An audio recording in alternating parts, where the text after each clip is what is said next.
Welcome to your mom. Your mom podcast. Your mom's podcast. This isn't any podcast. This is your mother's podcast. My mom's podcast. Nah, dude, she's your mom. With Ashley Addison and Lisa McCaffrey. Your mom is a podcast. Shut up, dude. Lisa McCaffrey, Ashley Adamson, we are back for more, and this is a very, very special episode of Your Mom because it is Vegas style, Lisa. Our first podcast from Vegas.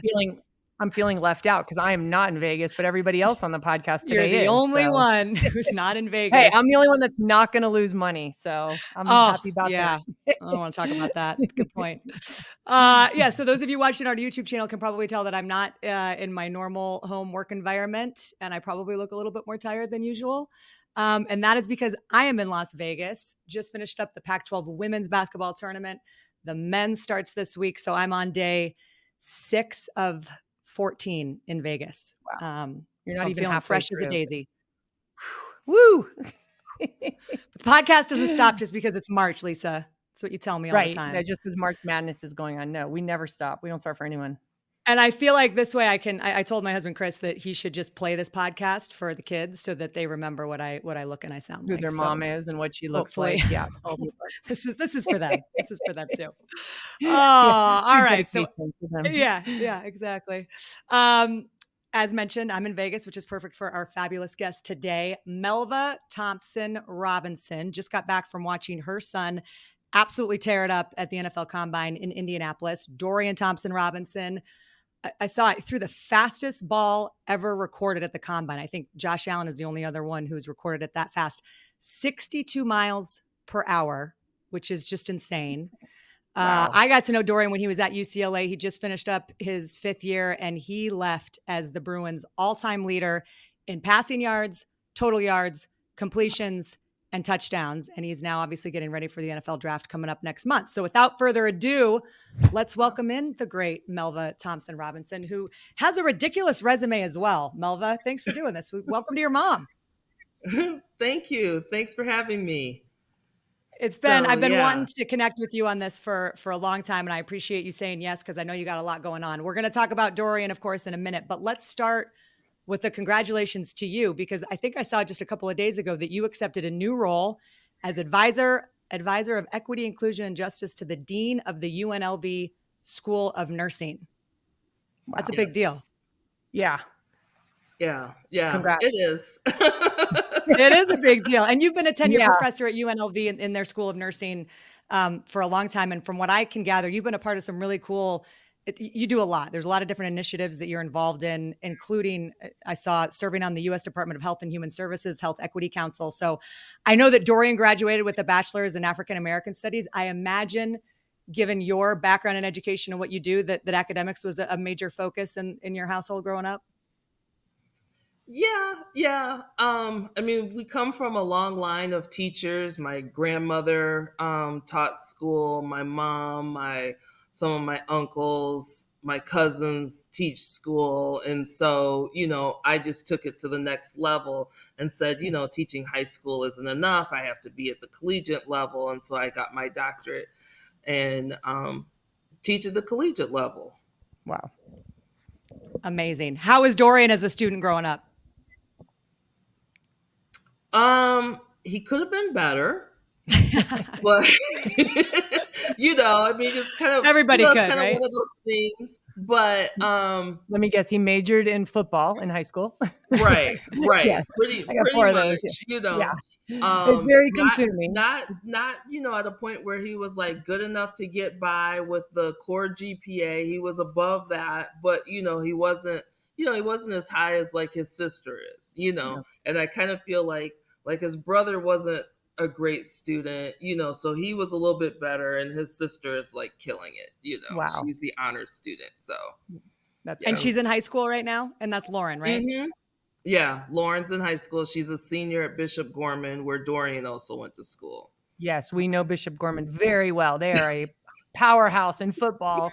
Everybody in the nation knows them. Yeah, they're known for football. It's incredible. Yeah. Yeah. And I remember your son playing, and he was a receiver for 3 of the years he was in high school, right? Didn't he play receiver? He was actually only a receiver for 1. That's like a Okay. common misconception. Oh, He was was okay. So he started at quarterback as a freshman and played on the Okay. freshman team, and then moved up to varsity during the playoffs when the varsity was making their march to state. And so he, ran scout team and things like that. His sophomore year was a backup to Tate Martell, one of the greatest high school quarterbacks ever. And then his junior year, the coaches came to him and said, "Hey, we need to get you on the field. Would you be opposed to playing receiver?" Okay. Well, the thing is, he didn't just play receiver. He also played safety. He also was the kick holder, he was like all these things and stuff like that. And actually was all state as a receiver, just that one year in high school. What an athlete. That's an incredible athlete. Wow. So, and then started, his senior season after Tate had left. So, yeah. Wow. Great. How did he pick UCLA? It came down to UCLA and Michigan, go blue. And I obviously was, I'm a Michigan alum with my undergrad and wanted him to go to Michigan. And then I had to step back and we went and visited one time and we got off the plane and it was cloudy. Okay. We live in Vegas. It's sunny weather over 300 days out of the year. Right. And, we were just kind of like, where's the sun? And the sun did eventually, in all fairness, the sun did eventually come out that trip. But, I think I stepped back because I was like, you know what? This isn't about me. I've got 3 degrees. I've got to let him get his. And so I said, you need to make a decision based on where you want to go and where you feel comfortable and things like that. And it came down to UCLA. He committed in spring, in April of his junior year. So before he even started varsity, he had committed. And he committed to Jim Mora. Right. Jim Mora got fired Thanksgiving weekend, like 2-3 weeks before Dorian was going on his official visit, and a month before he signed and things like that. And I went to Dorian because I said, one of our cousins called that, advises us because he's played in the league and his uncle has played in the league. And I said, Corey says that you might need to open up. He told me before Mora got fired that Mora was getting fired that weekend. And I was like, wow, that's kind of crazy. Like that everybody else knows you're getting fired before, quote unquote, you know you're getting fired. Yeah. And he said, you guys might want to open up and reconsider your commitment and stuff. And so I went to Dorian and I said, hey, this is what Corey said. Is this what you want to do? And Dorian was like, Mom, I'm going to UCLA for more than just football. Wow. And I said, okay, I can't argue with that. So yeah, because that was what you hope, right? You hope that they're making a spot for more than just football, right? Right. And Good so then it's kind of funny because, Chip Kelly comes in. Chip Kelly's like, who's in my recruiting class? He sees Dorian as the quarterback. He then tells us on the official visit that he was calling around to guys from the Elite 11, so like Yogi Roth and some others, trying to get some information about Dorian. And they all gave him raving reviews. So he was like, okay, I'm cool with that. So Dorian, we end up going there and signing. What people don't realize too is Dorian actually that was the first year you could do early signing. So Dorian actually did sign in December, but it wasn't officially announced until February. So even like his high school coach was like, you guys signed? Like you didn't even tell us? Oh, wow. That's we new. were like, yeah, we did, And he because he actually just wanted it signed. to be, he wanted the process to be over. He just wanted to know where he was Right, going and have Yeah. it be done. right, Yeah, I get that. right. I Yeah. mean, Lisa, Can get it. like those processes, I mean, it probably feels like Oh, forever, a yeah. lifetime in some ways. Right, right. And you're fielding calls at night, and it takes away from school and what you're, trying to have fun your senior year and get through your senior year of high school. So yeah, it can Right. be very distracting. All my kids did like committed pretty early as well, to, alleviate a little bit of that stress. So Yeah, I but get that. even Yeah. it's still stressful. It's like Yeah. it's It's really, crazy. I'm I yeah. impressed mean, that he stuck with UCLA. I'm really impressed that he stuck with UCLA because that's hard to have a coaching change, and because the coach is a very important person in their lives. It's who you hang out with basically, and you're tutored by, and you learn from, and to switch that and to stay committed, that's impressive. So, and he yeah. did I great. Chip mean, Kelly was a great coach, and he got lucky there. That was fantastic. oh yeah, oh Yeah. yeah. Like I was sitting in my office, like I don't know, like say that Monday after Jim Mora was fired, and I look at my phone, I'm like, who is calling me from 313 area code, from Ann Arbor? And I answer the phone, it's supposed to be headed to class, and it's Jim Harbaugh. Hey, Oh, if you want to talk, just yeah. want to let you know we're here. Still, I door's was still like, okay, open. coach. Yep. Oh Oh, that's yeah. nice. No, it's amazing to think. I mean, and I didn't really, I knew the timing of it, but I hadn't really thought about, his decision to stay there. And then you look at, what he was able to do and what a crazy time. I mean, through his college Yeah. career, NIL becomes a thing. It's COVID. It was I mean, kind of a weirdly historic, I'm not trying to overstate it, but like a historic time to be a Yeah. college student athlete with everything that changed. Right. How is navigating, I want to get to the combine stuff soon, but like how is navigating his college experience once he was at UCLA? It wasn't, well, I was going to say it wasn't bad. And then, COVID popped into my head. And so COVID happened in 2020. And Yeah. again, one of those things, I'm sitting in my office and, Dorian's texting me like, Mom, they just came in, athletics just came in and shut us down, and it was right before spring break. So I was like, okay, so like, do you want me to change your flight and you can come home earlier? And he was like, sure. So like he flew home like literally like that night, and then they were calling and, oh, we just want to let you know that, it wasn't a case of COVID, but, everything is shut down, and in the meantime, I'm dealing with my mom who's in South Carolina with her nieces and cousins and things like that, who's like in rural South Carolina. So she ain't watching TV and things like that. And I'm like, ma'am, you need to come home. And she's like, oh, what are you talking about? And I'm like, they're about to shut the schools down. And she was like, oh, but the schools are still going on here. And I'm like, ma'am, they're about to close the casinos. And then she was like, oh. Yeah. Okay. Yeah. When they close the casinos, it's real. Yeah. Right. Right. So yeah, it was, just crazy Chaos. thinking about that and all that we went through, through the 2020 season. Like you said, NIL came along and, Dorian started down the path of NIL during summer of 2020. He did a fundraiser and sold hoodies. And so we had to go all the way up through the NCAA to get clearance to do that. Wow. And worked with UCLA compliance to get that done. And then once that started, so that was like in the summer. Then in the fall, we went back to the NCAA and said, hey, he wants to start his own brand, his own clothing line. Can we do that?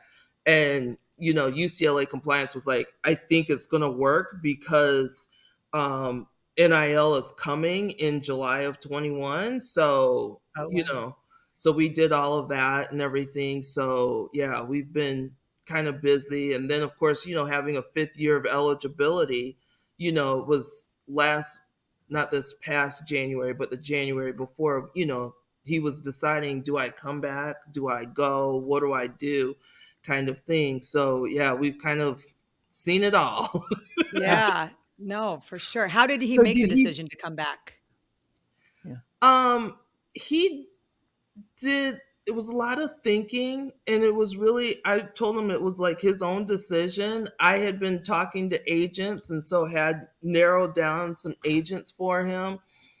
And he talked to them, and then, talking to other people, Chip Kelly and our cousin Corey and things like that, and was like, he, started looking then too, like at the UCLA record book, and he was like, I'm so close. And he's like, I'm so close to finishing my degree. And I had been like, look, if you're going to leave school early, you need to be within a year of finishing your degree. Like, that's manageable. But if you're like more than that, like, you're not going to do it. And so he was like, no, he's like, I'm going to come back for my 5th year. And I said, okay. I said, if you're going to do that, I'm like, you need to act like an adult.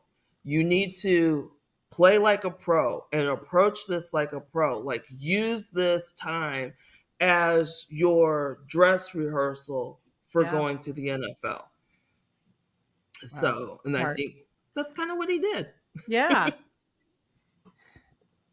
Fantastic. I totally agree. And I think, it's interesting to have seen his path. Let's talk about the combine. And I want to hear kind of both of your experiences watching your son. So you were actually out in Indy, right? You just were there this weekend. Mm-hmm. Tell me how it went, and tell me, I mentioned the ridiculous record throw, and I know he ran a great 40, but what was the experience like from a mom's perspective? Oh my gosh. Okay. So first of all, it's nothing like TV. Let's just be clear. Nothing like TV. So, like, I don't know, when you're watching it on TV, everything seems like it goes faster.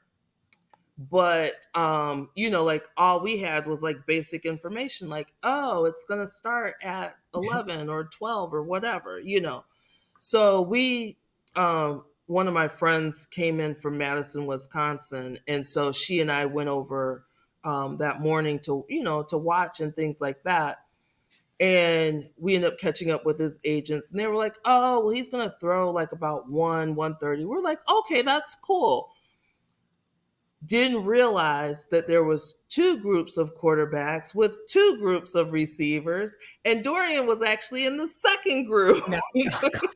So we get there, and the first group is just starting to stretch to do their vertical, their broad jump, and things like that, and then run. And that's 40. Not the most exciting thing to watch. You want to watch the throwing and the receivers and right. And then on top of that, like they had us sitting in the end zone, so then you're looking down over to the side of the field, so you can't really, like, the broad jump, like, forget it. You couldn't see any of that. You could see kind of the vertical if you could tell, like, who was jumping.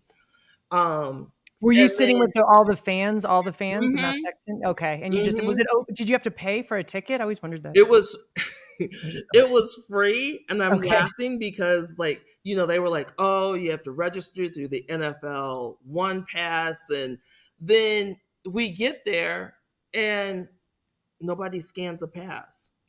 And we're like, so why did we have to give you all this information? Like, you didn't scan our passes. Now you're on our email list. Right. We're going to buy a NFL sweatshirt if it's the last thing we do. Right. Then I did notice, like, I was getting emails from like the Raiders and stuff. And I was like, why am I getting these emails? And then I'm like, oh, because I gave them my email address. But then, but the other funny part about it too is you would think, like, you had all these people register, that you would know how many people are coming. Yeah. They still ran out of food in the concession stand. No way. So yeah, it was not good. It was not good to have hungry fans. Yeah. Right. So you're hungry and waiting like 5 hours to watch your son throw. Right. That's a recipe for some angry women. But the wait was worth it, right? The wait was worth it. It was. You get to see, like, I guess they had the broadcast up on the big screen, so you could kind of see, what they were showing and stuff like that. But, like, they're showing on the broadcast the replays of Anthony Richardson throwing or running or whatever.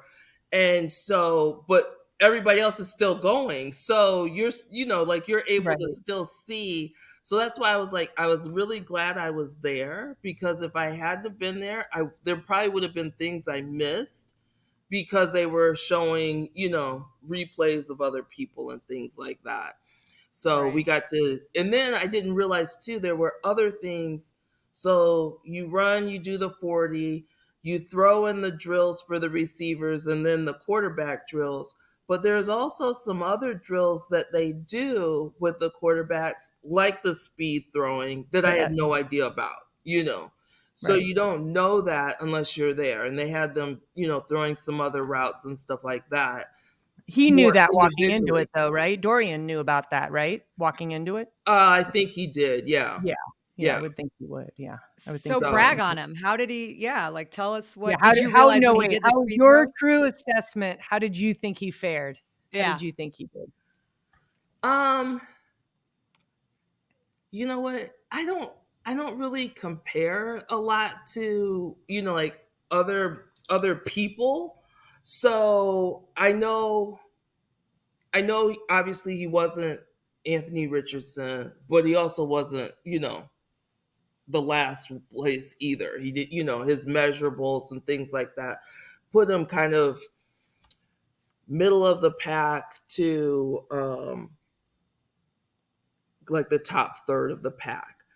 But like as a mom, you like sit there, like I was just talking to my friend on the way over here and way home, and I was like, we kept saying that Dorian didn't jump well in the vertical. And when the official results came out, he was like 5 inches shorter than what they had originally said. And I was like, see, I kept saying there was something else going on, But you know what? Like when it's 3rd and 8 and they bring out the vertical jump, then take Dorian out. But like if it's 3rd and 8 and you want to complete a throw, you know what? Put him back in. And, and our thing too is why does vertical matter for a quarterback? That's what I'm saying. Like, and why does vertical even matter for Dorian when he's hurling over guys that are 6'1", 6'2"? Exactly. Like we already know some of the stuff. Yeah, I think is a little redundant. Yeah. So I remember you saying the same thing about the bench press. With the bench press. Yeah, my son wasn't the best bench presser as far as the running backs go. So that was not what he did very well. So that was our big joke. I would say it's hindered him. Yeah, it really held him back. So, yeah. Oh, so yeah. Was it nerve-wracking? The 40 was nerve-wracking. I was really, like, I'm like, oh, and like part of me, I had been anticipating this and I was like, okay, if I need, like we sat, so like, like there's the lower level, the 100 level. So we were sitting down there, but we sat all the way at the top. Like they were trying to, like pack people in for TV and stuff like that. And I was like, no, I'm sitting right up here. Like you let everybody else go down there. So she wanted to get the food before so they ran out. Well, part of it too, the higher up you sit, the more you can see. Right. So, exactly. it was like, I'm not going all the way down there. And then like, there was like a camera that was kind of like on the field, but you couldn't really see the middle of the field. So it was like, I'm not going down there to sit with that. I'm coming back up here so I can, and then if I have to get up and move around because I'm too nervous, I can walk around and not be far from my seat. So, yeah. Did you find out any? I was nervous during the 40. So that 40 is intense. It's like, oh, it's just so intense. Did you find out any of the questions that the teams asked him in their interviews? Did he no, because I didn't get a chance to see him. Okay, other than when he was on the field, because I got in Friday night like at midnight, then I left Sunday morning on a 7 a.m. flight. So I was literally quickly in and out. Yeah, that's dedication. Yeah, you're nice to do that. You're a good mom. You win. All right. Yeah. You win. Better mom than Lisa, who like sat on her couch eting bonbons while Christian was trying to get the bench press up. I was like, that guy didn't look so good in his 40. Can you get me another ice cream? What do you remember about the combine, Lisa? What do you remember about Christian's combine? Oh gosh, I just remember I didn't go. I didn't even know that was an option back in the day. I mean, it wasn't a couple of years ago, but we just didn't even think about going. it was kind of piggybacking off COVID too. So maybe that's why were more restrictive with fans. But yeah, we didn't go. My husband thought about going, and then I'm like, no, you know what? This is his time. Let him go. And I was glad he did, because it's intense. It's a very intense series. I just was like so nervous for him. And, he did everything to prepare. He literally sat down. I remember Lauren Landau trained him, and they sat down and they'd pepper him with questions, like, potentially what they could ask, everything from like, how do you end world hunger to like, what do you eat for breakfast? You have all the gauntlet of questions, and, you think every little thing means so much. But, my oldest son just got a job with the Miami Dolphins, and he was flown out there. And which, by the way, we haven't announced that yet. So let's just like pause. Way to go, Max. Awesome. Awesome. So happy for him. But it was just funny hearing his side of it, the coach's side of it. And he was he said a lot of it, they know walking into it. They've seen film on every single guy that they might have interest in or have potential to get, depending on where their draft pick is. So, they'll go through a lot of this stuff, but a lot of it's just like, I know I won't be able to get you, for example, a kid or whatever, Dorian's going to go higher than we have a draft pick, but they go through the motion. So they have already nailed down exactly who they're looking at, and they're trying to justify in their mind that this guy is worthy by their measurables. So that it made me kind of relax a little bit and think, wow, I shouldn't have been quite as nervous as we were, but it's a job, it's a big time job interview. But yeah, I just remember Christian working so hard leading up to it, like doing everything, eating so restrictive diet, working out. And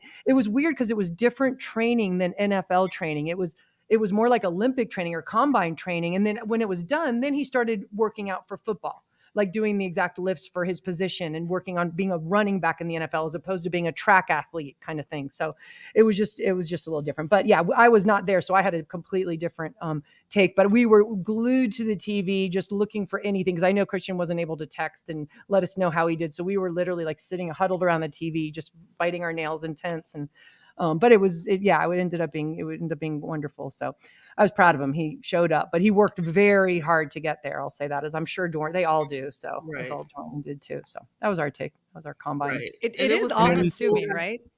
Huh? It is. And then you go, then is he going to do pro day as well? Is Dorian going to do his pro day coming up? I assume. Yeah, he'll do his pro day on March 15th. So, okay. That's a big one. It's been pretty cool. Like his agents have been really, about the communication. And so like they were sitting there with me during most of what was going on, and, oh, this is great. And when his times came up, that's where we needed him to be. Like, yes, Good.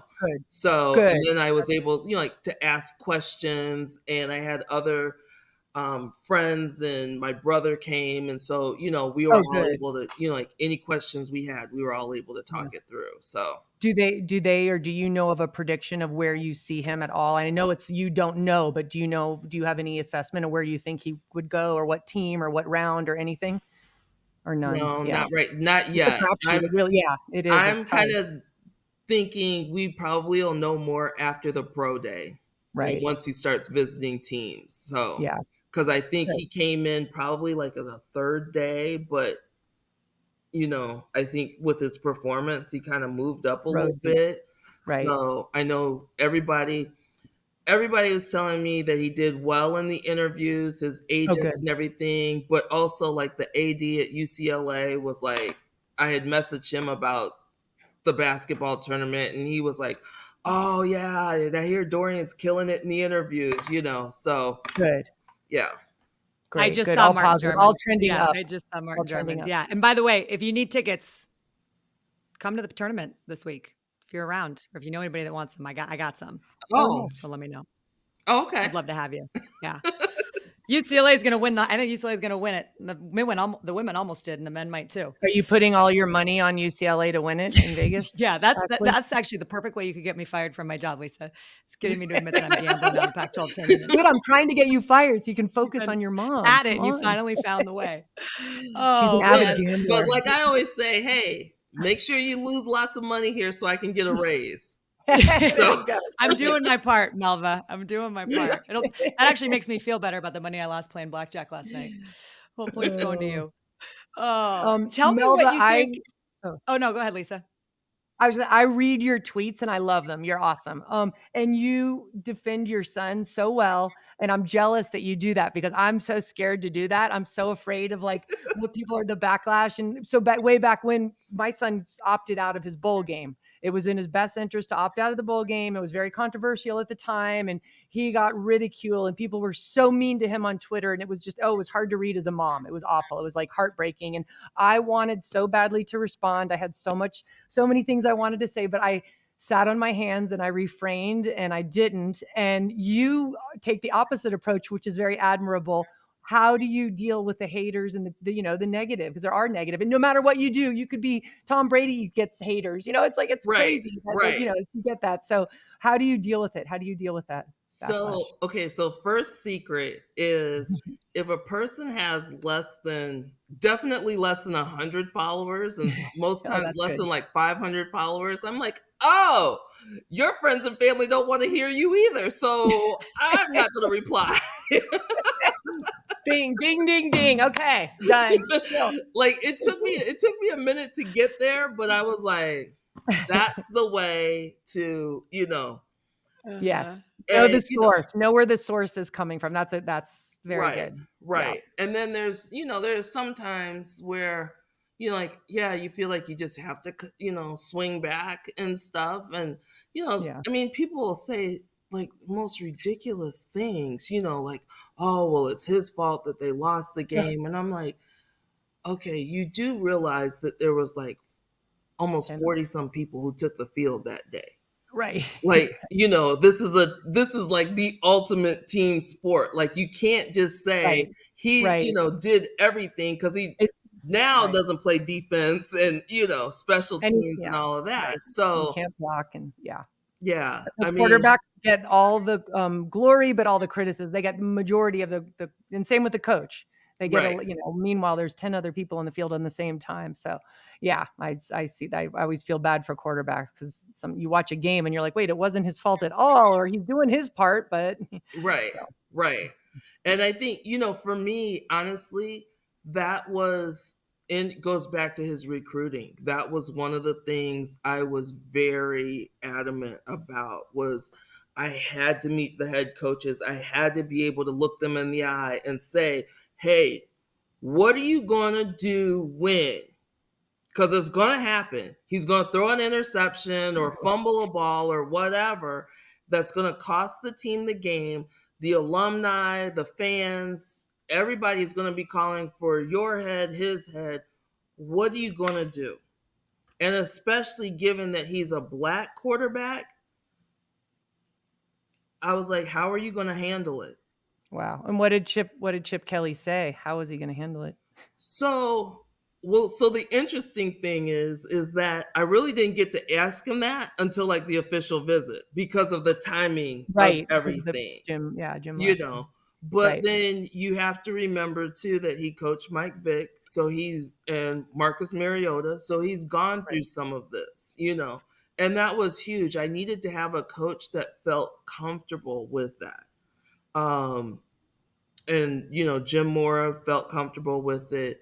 Jim Harbaugh, I think, felt comfortable with it. But honestly, the quarterback coach at the time, I wasn't impressed with his answer. I don't think he got it. And Michigan is a different beast, very steeped in tradition and want to win and things like that. And so I was like, I was a little disappointed in the quarterback coach and his response. And some other coaches, I was like, dude, you just don't even get it. Like you're just in a bubble. And I'm like, that's kind of scary. Wow. So describe that, Melva. Like what was the experience of Dorian being a Black quarterback? How did that impact him? I mean, it just like, what was that experience like for him? And what do you think that he faced that others didn't have to?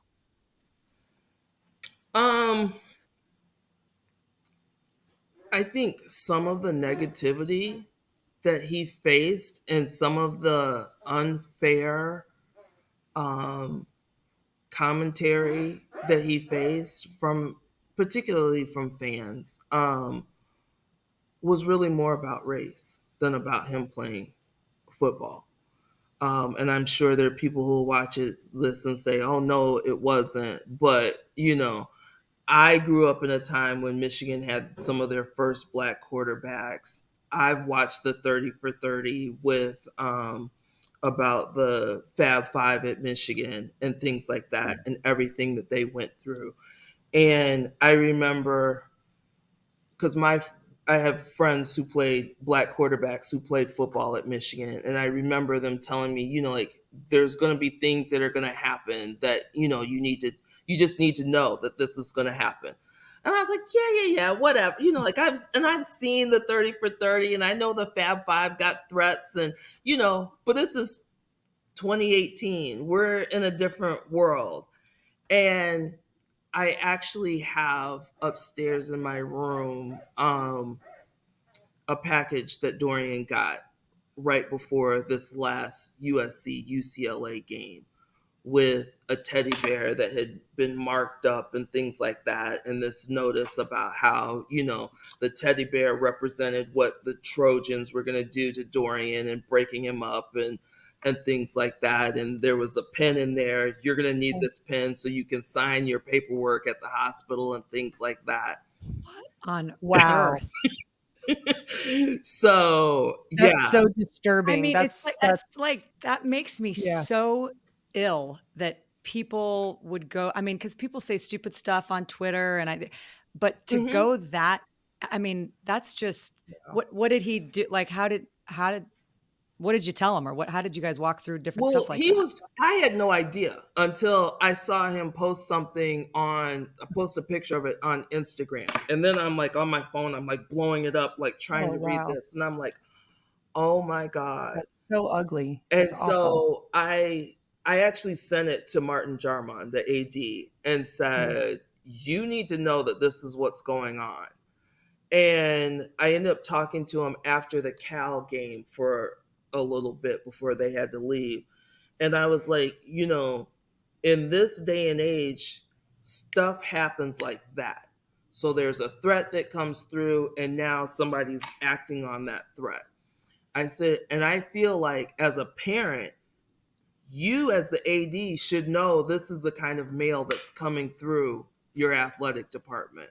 And he was like, oh, absolutely. And I said, because now, and it was just right after too, the parents of the goalie at Stanford that committed suicide. Yeah. Right after they had announced that they were suing Stanford, I said, you need to know about this and be aware that this is what your players are receiving. I said, because if something happens, I said, oh, trust and believe. I said, if something had happened to Dorian, I said, I'd have been either on the first flight over, or I would have been in my car, and somebody would have had to give me some answers.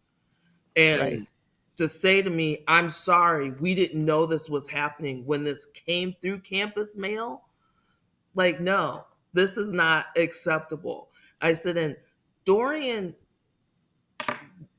in part of because of his upbringing and things like that, has been aware of, like these are the kinds of things that happen. But I'm like, some of these other quarterbacks, and you've got 2 other Black quarterbacks now. You've got one who was already on the roster and a new one that just came in. I'm like, they may not understand it, and their parents may freak out. I said, and now what are you going to do? And he was like, no, you're right. He's like, I have a meeting with Chip this next week. He's like, we're going to talk about this. We're going to understand, But I mean, like I said, fortunately, I knew to expect some of this. So it wasn't like it wasn't a huge 100% out. I was more mad that Dorian didn't tell me that these were things that were coming in. But I think they've been coming in all along. This was the one that was just the most craziest to him. Yeah, that's scary. And it's just the fact it's escalating too always makes you nervous that it's getting worse and worse. What do you do when mail, like we've had anonymous things happen as well?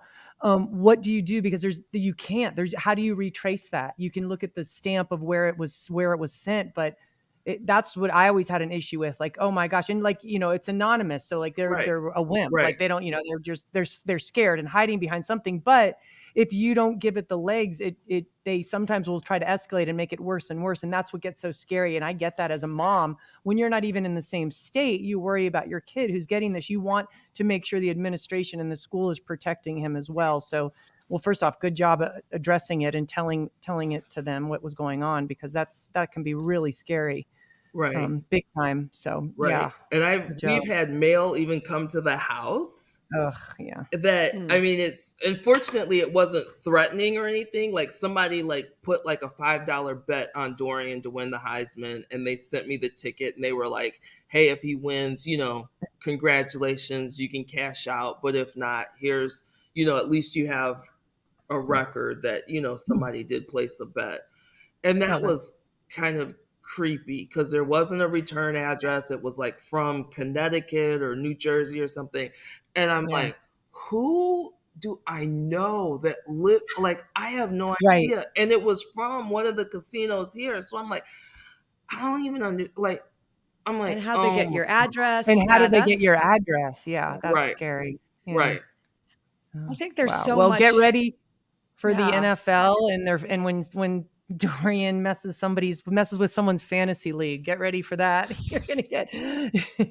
We've had a lot of people be angry because of a lot of fantasy issues. So, warning in advance. So, a little crazy out there. But no, Lisa brings up kind of a good point, in which I guess, Melva, have you thought about? You were able to have those conversations with the coaches when he picked a college, but the NFL is a totally different thing. It's not like he's picking where he gets to go, unless, he becomes an undrafted free agent, which I don't think that's going to be the case. So what is it that you need to, like, from a mom's perspective, have you thought about how different it's going to be now that he's on a totally different level of things, and also the spotlight and the scrutiny and all that is going to be turned up too? Right. Haven't thought so much about the scrutiny, but just like the whole safety issues. We've actually had conversations with Dorian's agent and agents about that. And how does that get handled, and what do we need to do? I mean, I live here in Las Vegas with Henry Ruggs and David Arnett and things like that. So, we've seen the bad side of it up front. I mean, like, Henry Ruggs' accident was less than 5 minutes from my house. Oh, gosh. So, it's scary. We know that these things are going to be there, and that's why we ask about them. How does it get handled? I mean, fortunately for Dorian, the agents that represent him, it was Steinberg Sports, but now it's Equity Sports. And so they also represent Patrick Mahomes and Tua Tagovailoa. So they are used to the high profile quarterbacks, and they're like, no, there's NFL security. He's like, but if at any point you feel like you need something more, they're like, please reach out to us. We will make sure it gets handled. So good. Yeah. What do you want people to know, Melva? Because I do think that there's still a lot of people who live in a bubble. And I don't think, unless you've been in that situation, that you can possibly understand what it is like still in 2023 to be a Black man in the US, especially one who has a stage like your son does. Part of me would even just say a Black person in the US. Yeah. So where I live, when we first moved here, there was not a police substation around the corner from my house. There's now one. I say around the corner, but it's like a couple blocks up from my house. And there are days I get concerned because I get in the car, my mind is on automatic pilot, and it's sometimes I get I make a turn and I'm like, oh crap, that's not where I was going. I was going somewhere else. And so I get concerned because there's police up and down the street all day going to and from work. And I'm like, this could happen. Anything could happen. Pulled over and you're distracted because I'm thinking about, I got to go to a game and what all I have to do to get ready to do that. Or I'm going to Indy. you know, and, you know, a police officer takes that the wrong way. And now, you know, there's the potential for adverse things to happen. And so I think, you know, I think what people need to understand is that some of us do live in fear, you know, and it is concerning. You know, yeah, you say the police are here to protect and serve, but, you know, probably about 5 years ago, Las Vegas Metropolitan Police Department led the nation in officer involved shootings. You know, the numbers don't lie. So it's like, you know, so I think, and that was always a concern with him going to LA, knowing the reputation of LAPD. You know, fortunately for him, he was in Westwood. So, you know, and I think eventually he did, you know, branch out a little bit more, but, you know, still wasn't in, you know, some of what could have been. So there's always that thought, that concern, that fear, you know, that something, but you can't let it consume you, but you gotta, you know, you gotta be on your P's and Q's when you're going places, because you don't know when something's gonna happen. Wow. And I think that speaks to the mental health side too, of what, you know, young people, all young people are dealing with. I think student athletes in particular, we're seeing it, right? I mean, it's a crisis. Like there is a Right. full on mental health crisis going on with young people. And there's a lot of different factors. How do you, and this is for all your kids, but Dorian probably is, you know, it's probably most acute for him because of the scrutiny. But how, as a parent of young people in this age that are coming up with social media and all the different things, like how do you talk to them about their mental wellness, or how does that part of things show up? Because there's all these different things that we do as parents to help our kids. And I think that's one that is sort of new to the parenting role. And at least that's my perspective of having to understand the unbelievable stress that so many young people are under and trying to help them navigate it. So how do you, as a professor and someone who is well-versed in all of this, how do you approach that with your kids? So I can tell you in particular with Dorian, especially through high school, we might have talked about football in the car on the way home from school, but when we got home from school, we stopped, you know, we didn't talk about what happened at practice and who was doing what and what was going on. We just didn't, you know, because it was enough pressure. We didn't need to keep, you know, rehashing everything that went on. So I always made sure, and even with my daughter, making sure that everybody's got other things outside of sports, you know, and that, you know, it doesn't come down to, you know, what was going on, you know, what happened in practice today, and why weren't you doing this and why that, and, you know, the coach is stupid and you shouldn't be, you know, he should have played you and should have, you know, like we don't do that in our house. But I will tell you that at one point, I guess it was summer of 22, Dorian was just really stressed. You know, it's like he's now, like, I think he's feeling like the whole leadership of the team and, you know, he has very high standards. And so trying to get people to come up to his standards and things like that. And, you know, wanting to know more about what's going on, and just a lot of frustration just really bubbled up. And I said to him one day, I said, you know what? And he and I, we talk some, but we don't talk like I know I have a friend who talks to her sons every day. I don't do that. Okay. Maybe I'm just weird. I just don't do that. But I also understand, again, thinking about everything else that they have going on, like I just don't want them to feel obligated to have to talk to me too. But I said to Dorian, I was listening to him, and I said, you know what? I'm not there and I can't help you. I said, I think you might want to talk to a sports psychologist. I said, I've met someone, I can put you in touch with her. She does stuff remotely, like that might not be a bad thing. And somehow we got to talking about the team. I might have said the team might have somebody.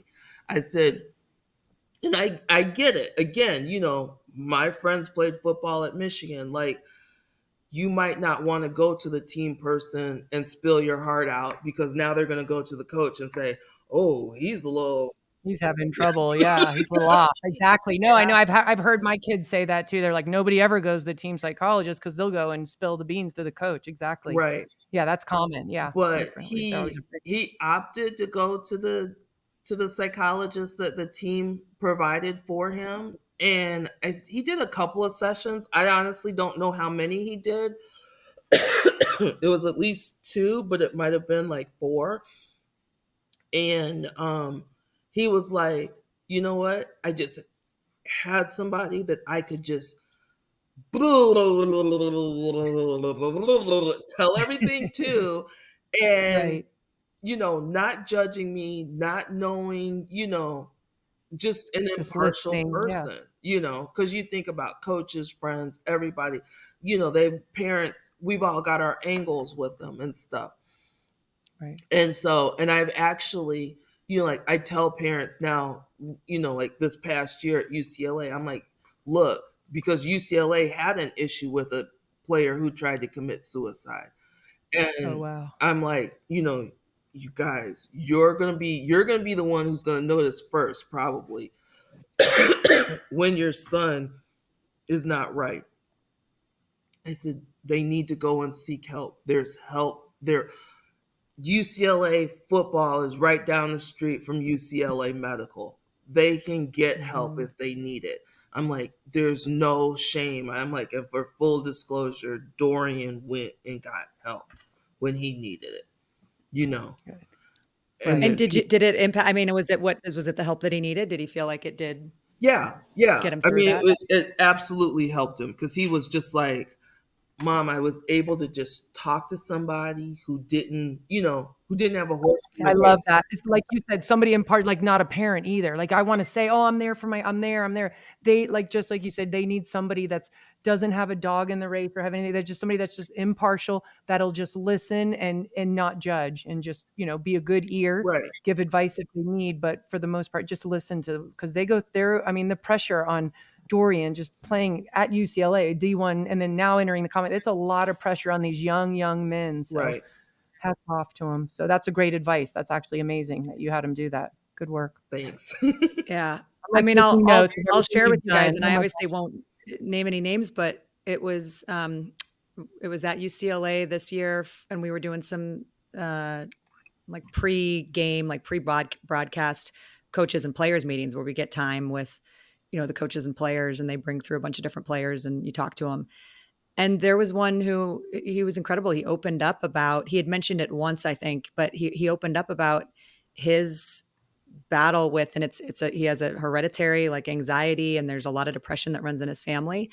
And he said, and it's on me because nobody in this locker room knows that, but it's something that he said he's been struggling with. And it got really bad when he got to UCLA, and there's just been all these different things that nobody on the outside knows. Like, from the outside, it looks like, oh my gosh, they live this amazing life, and you're a student athlete at UCLA and you've got all these things. And, the reality is some of what these kids are battling, and they are kids, is real hard, real stuff. And I think there is still totally a stigma attached to it, unfortunately. And we've talked to, Solomon Thomas, who's doing great work around destigmatizing mental health. And we've even Michael Gervais, the high performance psychologist we talked to at the Super Bowl, who's amazing. He always says we have a branding issue because it should be mental wellness instead of mental health, because there's such a negative connotation. Right. So it's a lot. I guess the one other thing I would love to ask you in terms of advice, because that is, I think, great advice for parents who are navigating, let's say they've got kids coming up through high school. We got a lot of those parents who listen.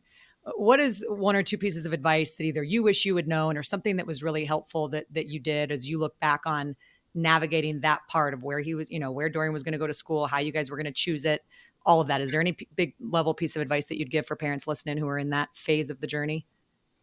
I would say one of the first things I would say is go early on, go to the NCAA website and look up all the information on recruiting. So learn about the clearinghouse and when you have to be registered and the dates and for, like when you can visit, when you can't visit, when signing day, understand all of that. Understand what a core GPA is as opposed to his regular GPA and how that impacts then his test scores and things like that.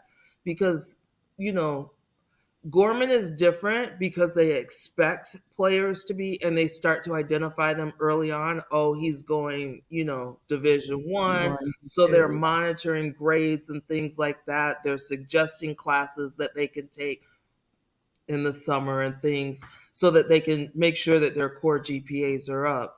But if you don't have that kind of support, then you've got to go and do that and make sure that you understand all of that. You're informed. Yeah, that's good. Very good. So, because there's so many rules and they change year to year too. Right. Yeah. Oh my gosh. Just the signing dates moved up just from my oldest to my youngest. It was a completely different animal going through the recruiting process. It was so different. So yeah, well, and NIL too. So I mean, we talked about it earlier, but I think the NIL stuff is another thing that now you used to be able to say, okay, you don't need, if social media is stressing you out, just get off of it. Well, now like your value is based on how many people follow you. And so there's that additional, feeling and pressure to have your Instagram and TikTok and all the Twitter accounts how did you guys handle? I mean, you talked about how he was kind of ahead of the curve almost in developing his brand from an early time, and you guys were ready to go once NIL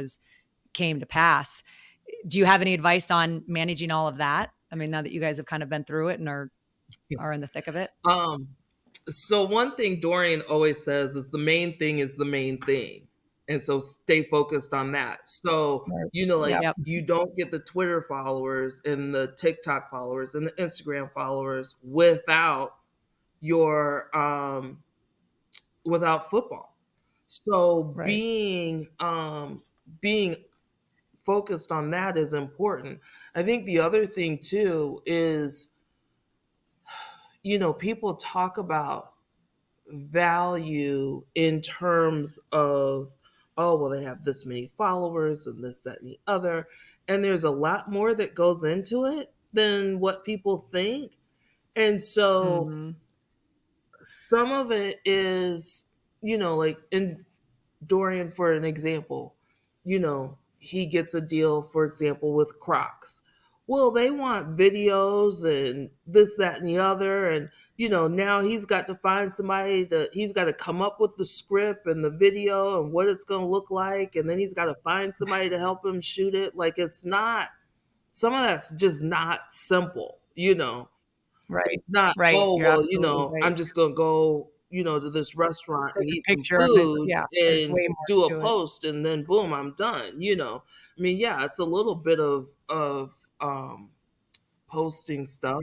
Unless you're sponsored by Waffle House, then you could probably go and sit down and have the food. And then do it. That's my then dream. you still gotta have somebody who's recording or taking a picture of you eating. Or just do a selfie with waffles. Right. So but yeah, no, you're 100%. And you want to put out a good product too. You don't want to just put trash at you, like, a nice video or to good music or whatever it is. Cause they want to do it right. They're, I'm sure he's a perfectionist. And there's a lot of that. And I would even say, I know, like July 1, like at midnight, I got a contract from somebody for NFT. And I read this contract and I was like, this, and I don't have a legal background, but I deal enough in contracts to be able to read them and understand what they say.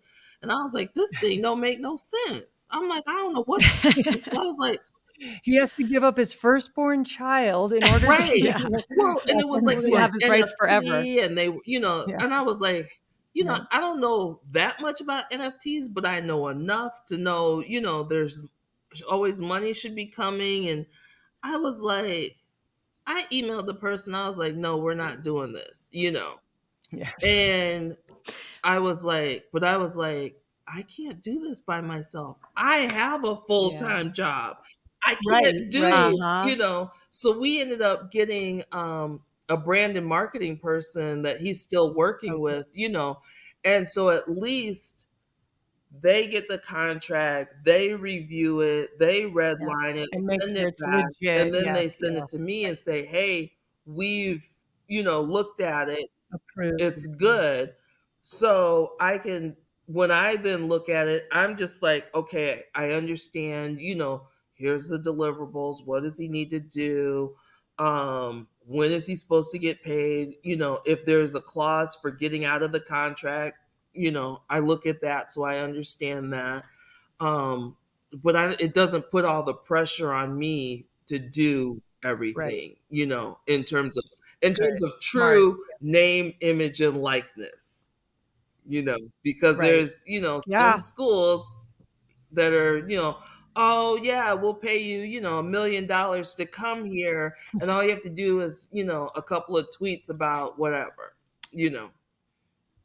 Yeah, in the there's tweet. so much, and that's the hardest thing is like the market's always going to correct itself eventually, right? But I think for these early years of NIL, some of the contracts that people are getting into and some of the promises that are being made and then not delivered because are guess not what? allowed.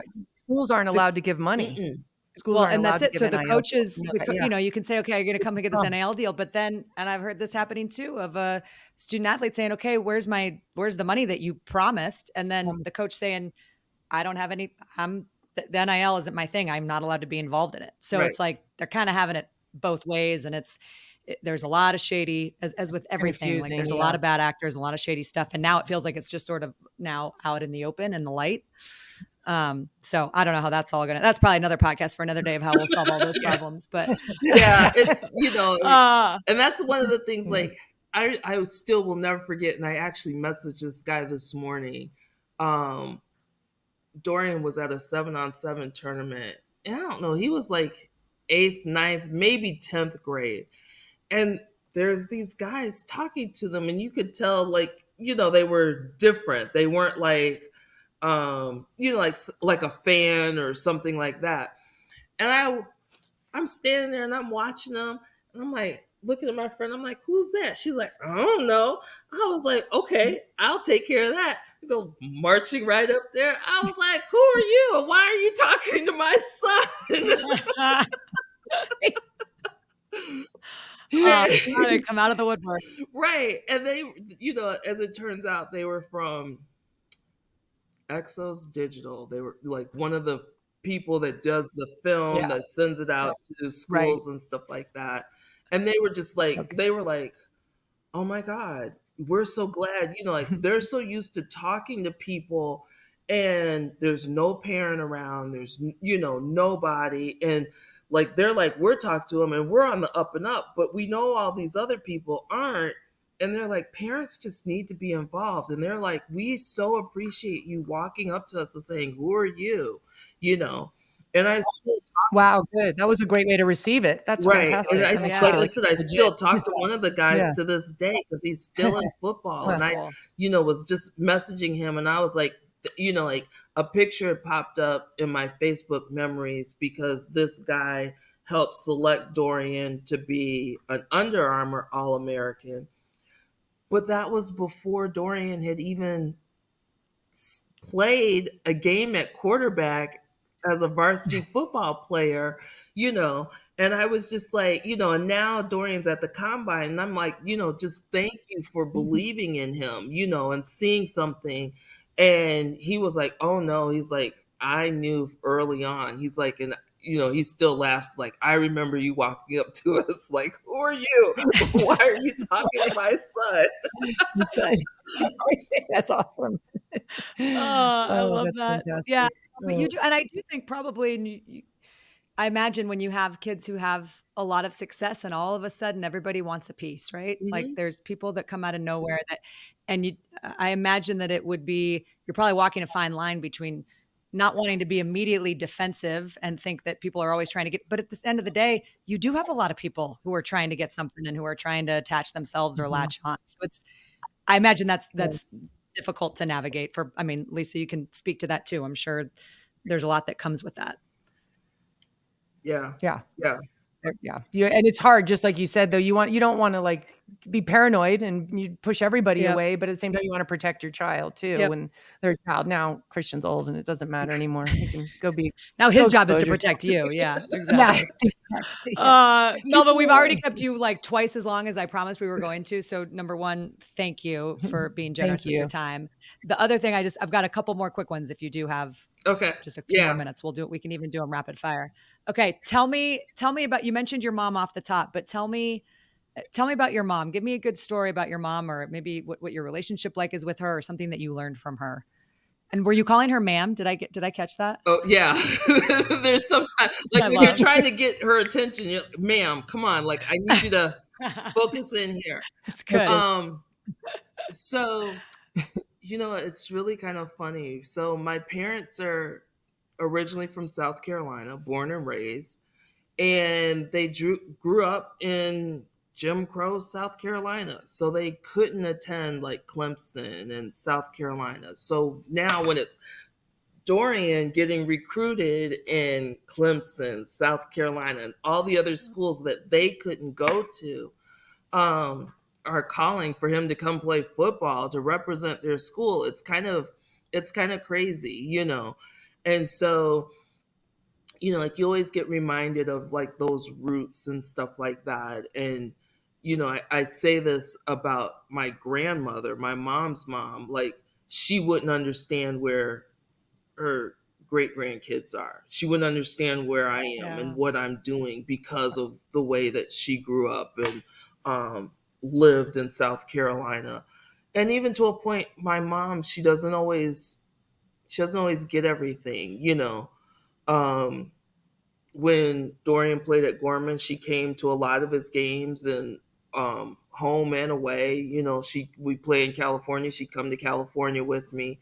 But at UCLA, we usually tried to make it like once a year she would come, just because she's older and a little more fragile and all the walking and things like that. So, but she's, kind of the anchor, we call her, me and my cousins call her the presiding elder because, she's like the last of her generation and stuff. So, yeah. Wow. Yeah. That's amazing. And I do imagine it's because I'm sure she wants to come to everything. I think I'm sure she'd love to be at everything that she could possibly be at. Right. Yeah. She's accepted, only being able to come to one game. So. Yeah. Yeah. Okay. And then I just have to ask a little bit more about, we mentioned off the top, your amazing new role and the work that you're doing. And you've got just 3 fascinating degrees, and it feels like we know that you're passionate as a mom. Tell me about what you're passionate with, like outside of being a mom. Tell me some of the things that you're doing and the difference you're trying to make. Cause from what I've read, you're doing a lot of really cool and important work. So my work passion is communities of color. They're often sicker than whites. They die younger, and so on and so forth. And I really say communities because I'm really more about the community and not individual people. And so I've done work in sexual health, so in HIV prevention and training HIV prevention program managers from across the country to kind of build their capacity so they can build the capacity of their organizations in order to be able to do the work that communities need. I have done work in teen pregnancy prevention. So I ran Teen Pregnancy Prevention Project here in African American faith-based organizations. So I tell people like when it's talking about pushing the envelope open, like I pushed that flap all the way over to the point where it was falling down and we were about to fall off because we did condom demonstrations in churches, Wow. And so one of those things. And so now I'm just coming back off of sabbatical. So this past academic year, I was on sabbatical, working actually with Denver Health. Oh, Oh, really? no way. Wow. Huge Yeah. organization here. And Fantastic. working with them, they wanted me to like come up with strategies for anti-racism in clinical settings. And so I spent a year looking at reading articles and what other people are doing, and like just kind of compiling all of it to say, here's some things that you can do, not only like from just like an individual provider side, but also from like a data perspective.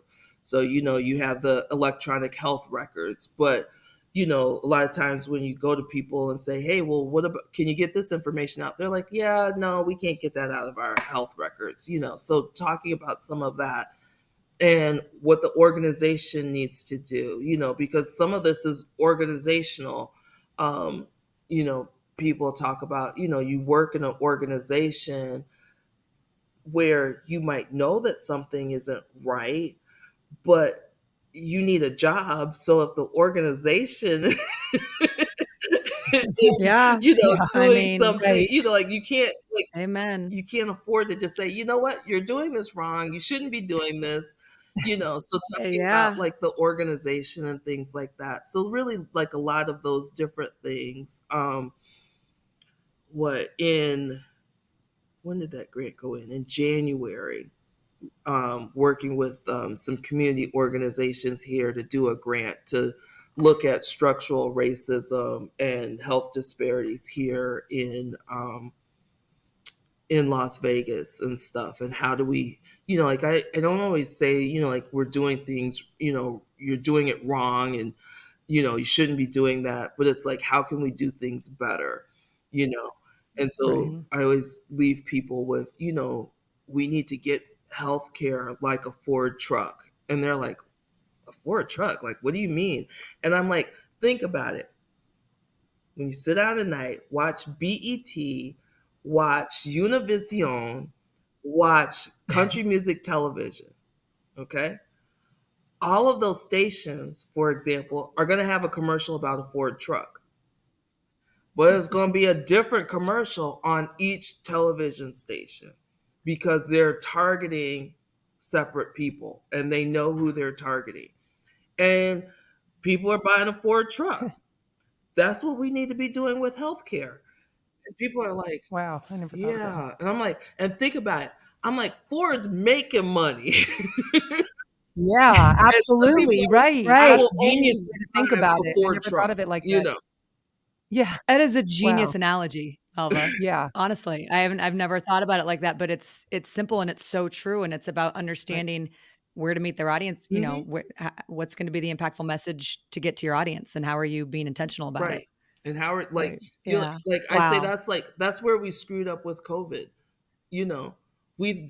Did this broad messaging, and CDC admits it now. They did this broad messaging about COVID, about the vaccines and things like that, but never took the time to identify, hey, there's subpopulations who've got different values, beliefs as it relates to all of these topics.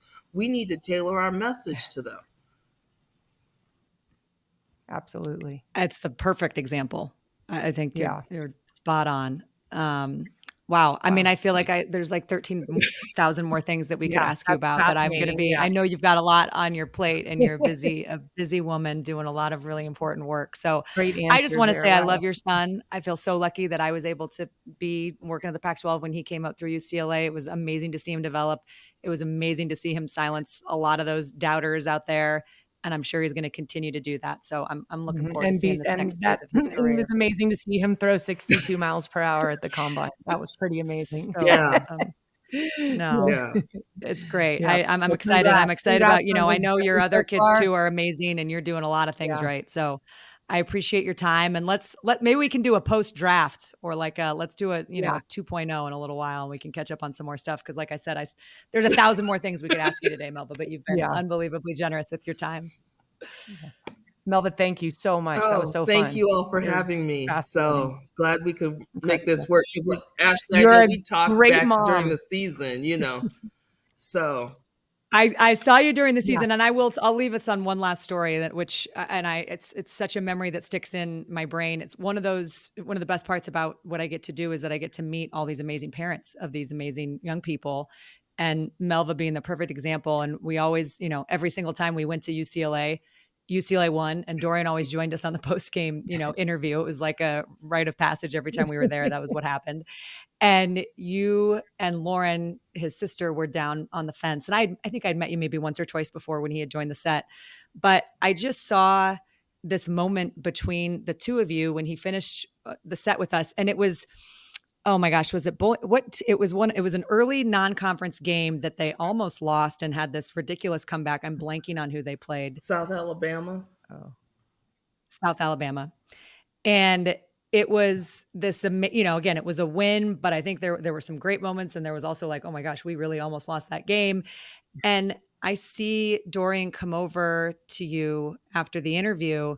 And I remember it so specifically, like it was such a beautiful moment between a mom and a son. And I think you could tell maybe that he was disappointed or that there was something that had gone on, who knows. And you just said, hey, you looked at him and you said, hey, be legendary. Just go be legendary. Just focus on, focus on what you need to focus on. And he just kind of like looked at you, and it was this really, I don't know, sweet, special moment. You gave each other a hug, and it felt like whatever was weighing down on him, it was like it got lifted or something. And I saw that. And that was when I said, Melva, can I get your phone number? Cause A, I want you on the podcast, and B, I just like want to be friends with you. Cause that was a cool, Perfect microcosm of what moment. a mama bear can do in a moment for their kid, and just somebody who is there. And I'm sure he would say an that. intense moment. So good job.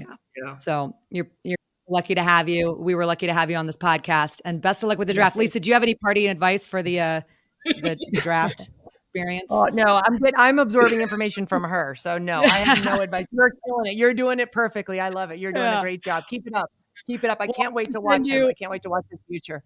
We'll have to send you our interview with Chris Darnold, who's Sam Darnold's mom, who was the first ever mom that we had on the podcast. And she had a line that makes me laugh every time I think about it. She said, if I had one more person, she said, I'm not trying to be ungrateful because it was watching my son live out his dream. But if I had one more person come up to me during like the week of the draft and say, just enjoy the process, she said, I was going to punch them right in the mouth.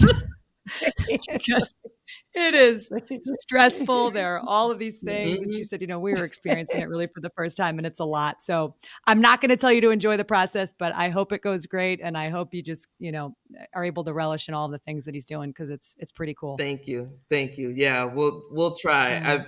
Fortunately, I have friends here who their sons played with Dorian at Gorman, who've gone through the process. So they're always like, girl, look, this is what you do. This is how you do it, Good. That's the support system helps so much, just to hear people have gone through it before. That's fantastic. Yep. Good job. Absolutely. Listening. That's what gets moms through everything, right? Is another network of moms and amazing women around you. Awesome. Melva Thompson-Robinson, you're the best. We're looking forward, and best of luck to you and everything. And congrats on all the amazing work you're doing. It is so meaningful and really powerful. Thank you. Thank you for having me on. Wow. She was even more amazing than I thought she was going to be, Lisa. I'm like totally inspired by what she's doing for work. Me too.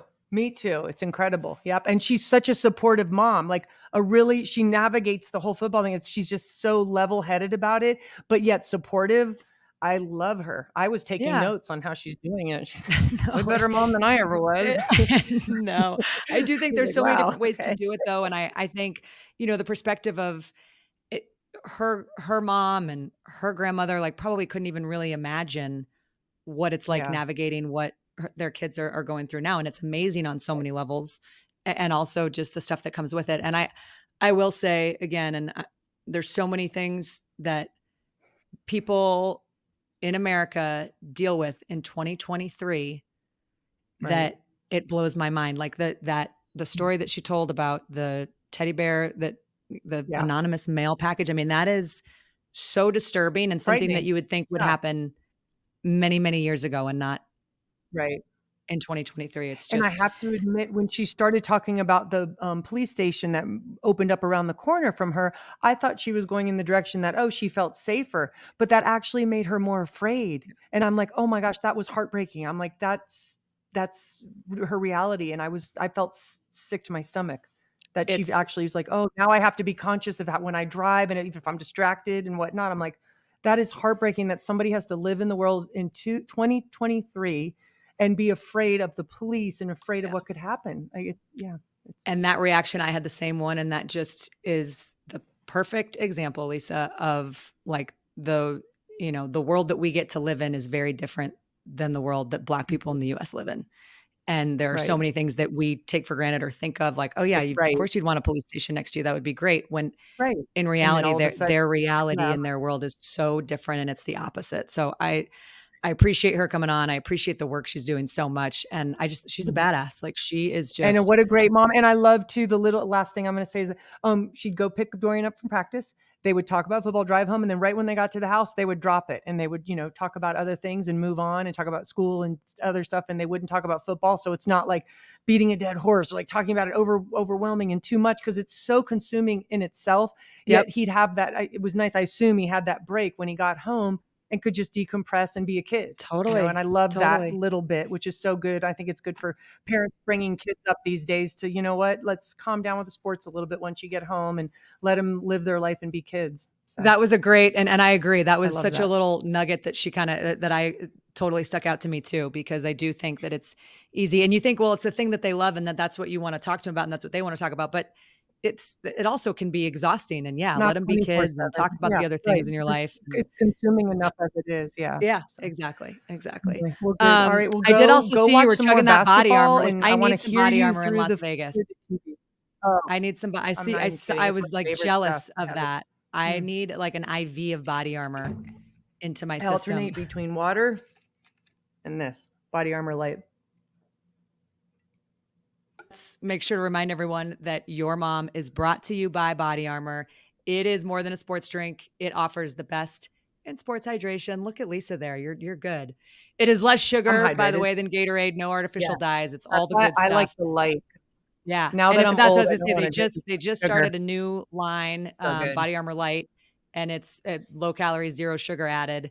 And I think the strawberry, banana, and dragon fruit berry were the ones that I tried. This is strawberry lemonade, and it's the bomb. Ooh. I love the strawberry lemonade. Okay, strawberry lemonade, Body Armor Light. Go check it out. You can order it easily online, by the way. I did that the other day. You just go to their websites, drinkbodyarmor.com. So go check them out. We thank them for all of their continued support of the podcast. We love you guys. Thank you for listening.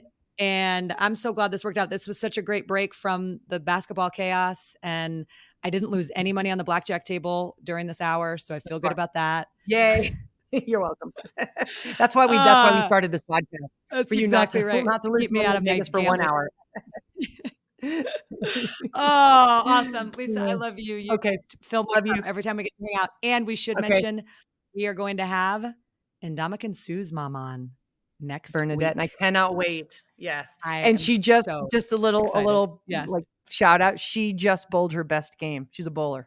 She's a bowler. She's amazing. And her story is so cool. So it's going to be fun to have her in the mix. All right, everybody, go call, hug a mom, tell a mom you love them. Lisa, I love you. And we'll chat next week. We'll do it again. And maybe don't forget about your kids back home at some point. Oh yeah. Collins and Corey, I love you guys. Hope this really got, your fix of your mom that you needed, like that loving and caring and supportive attention that you're craving. Just FaceTime them later years of your life. Just know that I love you. And shout out to Chris. I really should Chris there's going to be some statue just that I'm put out a lot for him. But yeah, he's amazing. He's holding down the fort for 2 straight weeks. So love you, babe. Bye, Lisa. Call your mom. Bye. Call your mom.